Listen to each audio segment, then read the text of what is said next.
If DaVinci Resolve is showing a bad allocation error, it usually means your system is running out of RAM or VRAM, especially on a large timeline with heavy effects, noise reduction, fusion clips, or high-resolution footage.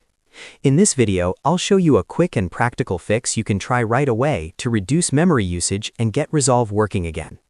If this helps, make sure to hit like and subscribe for more easy editing tutorials. Let's jump in. First, open DaVinci Resolve and go to the Edit page so your clips are visible on the timeline. This is important because we want to make the changes while working in the same project that's causing the issue. Now go up to Playback, then choose Timeline Proxy Mode, and set it to half resolution. This immediately lowers the playback load on your system. Instead of forcing Resolve to process everything at full quality, it uses a lighter preview mode, which can help prevent the bad allocation error when your computer is under pressure. Next, go back to Playback and find Render Cache. Set Render Cache to None. If Resolve is caching a lot of heavy media in the background, that can eat up memory fast, especially on complex projects.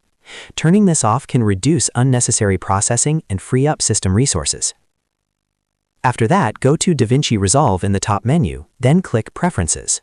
Inside Preferences, open the Memory and GPU section. This is where you can fine-tune how much memory Resolve is allowed to use. Look for the option that says Limit Resolve Memory Usage and lower that slider a bit.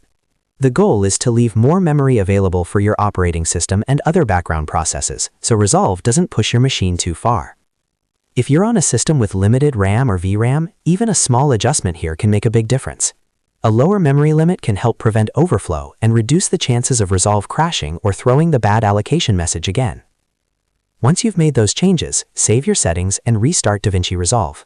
This step is important because memory and GPU changes usually won't fully apply until the program is restarted. After reopening the project, test your timeline again and see if the error is gone. If the issue was caused by memory exhaustion, these steps often solve it, or at least make Resolve much more stable. If you still run into trouble, the next things to check are very heavy effects, extremely large timelines, or other apps using a lot of memory in the background. So to recap, switch Timeline Proxy Mode to half resolution, set Render Cache to None, lower the memory usage limit in Preferences, and restart Resolve. Those simple steps can help you fix the bad allocation error and keep your editing workflow moving. If this tutorial helped, please give it a like, subscribe for more DaVinci Resolve fixes, and I'll see you in the next video.